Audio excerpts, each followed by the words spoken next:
Next news में आपका स्वागत है। मैं हूं आपके साथ अबरारुल रहमान। मनीष सिसोदिया को लेकर क्या चर्चा करेंगे कि आखिरकार मनीष सिसोदिया वाले मामले में लगातार जो देरी हो रही है या फिर इस देरी को लेकर के जो ईडी एक माहौल बना रही है या कोर्ट में जो दलीलें रखी जा रही है, क्या उस बिना पर मनीष सिसोदिया को जेल में रखा जाना उचित है? दरअसल कोर्ट में भी कई बार ये बातें कही गई है और खुद कोर्ट के द्वारा भी ये बात कहा गया कि आखिरकार इन सबूतों के आधार पर या फिर सबूत मिलने की वजह से या सबूत मिलने में देरी हो रही है, सबूत पेश कर दिए जाएंगे, इस तरीके के तर्कों को देकर लगातार उनकी ज़मानत याचिका को खारिज करवाना, उनके ज़मानत याचिका का विरोध करना, ये सारी ऐसी बातें हैं जिसको लेकर के अब आम आदमी पार्टी जो है मोर्चा संभाल चुकी है और इसको लेकर वो पूरी तरीके से इस लड़ाई को लड़ने के मूड में नजर आ रहे हैं। और साफ तौर पर यह बात कही जा रही है दर्शकों कि अगर यहाँ पर देखा जाए तो उत्तर प्रदेश और साथ ही आप कह सकते हैं कि दिल्ली की राजनीति में भी इसका असर होता हुआ नजर आएगा।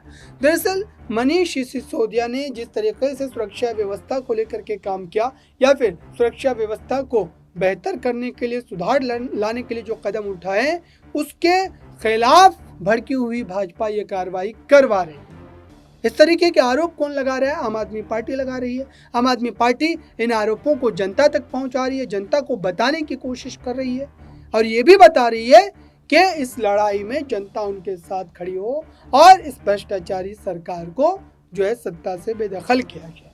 यानी कि दोनों एक दूसरे को भ्रष्टाचारी बता रहे हैं। आइए इस पूरे मामले पर एक रिपोर्ट देखिए। लोगों को नमस्कार। आज फिर एक बार भारत की सरकार, भारतीय जनता पार्टी की दुर्भावना, केंद्र सरकार की तानाशाही आप लोगों के सामने आई है। उसका मैं विस्तार से एक एक करके घटनाओं के बारे में आपको बताऊंगा। अरविंद केजरीवाल जी के बारे में जब हम लोग कहते हैं कि जेल के अंदर उनको उत्पीड़न की सारी पराकाष्ठा उनके साथ पार की जा रही है, 23 दिन तक उनको इंसुलिन नहीं दी जाती, उसके लिए कोर्ट कचहरी के चक्कर लगाने पड़ते हैं, उसके लिए तिहाड़ जेल के सामने दिल्ली की जनता प्रदर्शन करती है, उसके लिए लंबी लड़ाई के बाद उनको जो उनके जीवन के लिए सबसे जरूरी दवा थी इंसुलिन, वो मिल पाती है 23 दिन के बाद। 24 घंटे उनको सीसीटीवी की निगरानी में रखा जाता है। पीएमओ और एलजी ऑफिस 24 घंटे उनके ऊपर निगरानी रखते हैं। मुलाकात के मामले में जो सामान्य कैदियों के भी अधिकार हैं वो भी छीन लिए गए। पत्नी से मुलाकात होनी हो तो शीशे की दीवार बीच में रहेगी, आतंकवादियों जैसे मुलाकात। पंजाब के मुख्यमंत्री से मुलाकात होनी है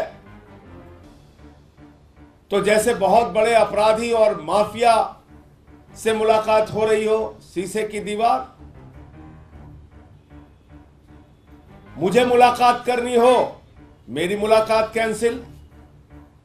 संदीप पाठक को मुलाकात करनी हो, संदीप पाठक की मुलाकात कैंसिल। आतिशी को मुलाकात करनी हो, आतिशी की मुलाकात कैंसिल। और अब सारी सीमाएं पार कर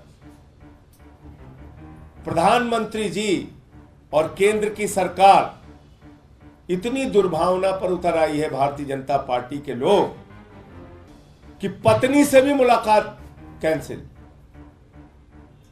आपने देखा दर्शकों, आखिरकार क्या वाकई ईडी वाला मामला एक झूठा पुलिंदा है और क्या इस झूठ के पुलिंदे को लेकर भाजपा लगभग 2 वर्षों से राजनीति जो है करती चली जा रही है और आम आदमी पार्टी बेकसूर होकर के जो है इस मामले में फंसी पड़ी है?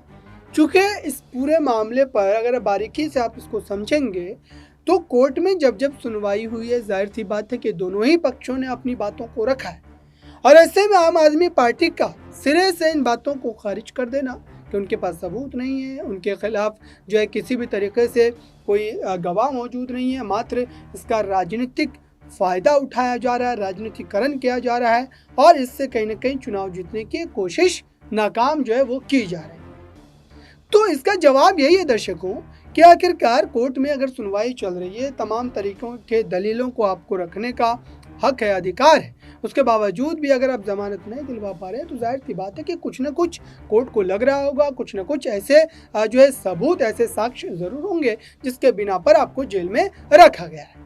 हालांकि इस पूरे मामले पर विस्तार से बात करने से सभी नेता परहेज कर रहे हैं, लेकिन इतना तय है दर्शकों कि ये मामला राजनीति का केंद्र बन चुका है। अरविंद केजरीवाल की गिरफ्तारी हो, संजय सिंह की जमानत हो, सत्येंद्र जैन का मामला हो और मनीष सिसोदिया जो कि इस केस में सबसे ज़्यादा लंबे समय से जेल में बंद है दर्शकों, उनको लेकर के तो यहाँ तक कहा जा रहा है कि उनके राजनीतिक करियर को समाप्त किया जा रहा है, उनके राजनीतिक करियर को पूरी तरीके से निस्तनाबूद किया जा रहा है और ये जानबूझकर किया जा रहा है ताकि दिल्ली में आम आदमी पार्टी का वर्चस्व, दिल्ली में आम आदमी पार्टी से जुड़ी जो जनता उनके कामों को लेकर के लगातार उनको सराहती है, उनको कहीं ना कहीं उनसे दूर किया जाए और भाजपा इस राजनीति को करते हुए जो है कुछ हद तक सफल हुई है।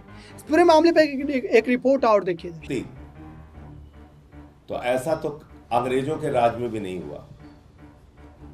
शहीद आजम भगत सिंह के परिवार के लोगों को भी उनसे मिलने की इजाजत थी, अंग्रेजों के राज में भी।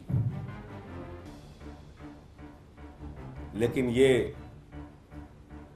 तानाशाही का राज है, भाजपा का राज है, प्रधानमंत्री मोदी का राज है, जहां पर एक पत्नी को अपने पति से मुलाकात करने की इजाजत नहीं है, जहां पर एक पत्नी को अपने पति का हालचाल लेने की इजाजत नहीं है, जहां पर एक पत्नी को अपने पति के मिलकर परिवार के बारे में बताने की, पिता की, माँ की, बच्चों की हालत बताने के बारे में इजाजत नहीं है।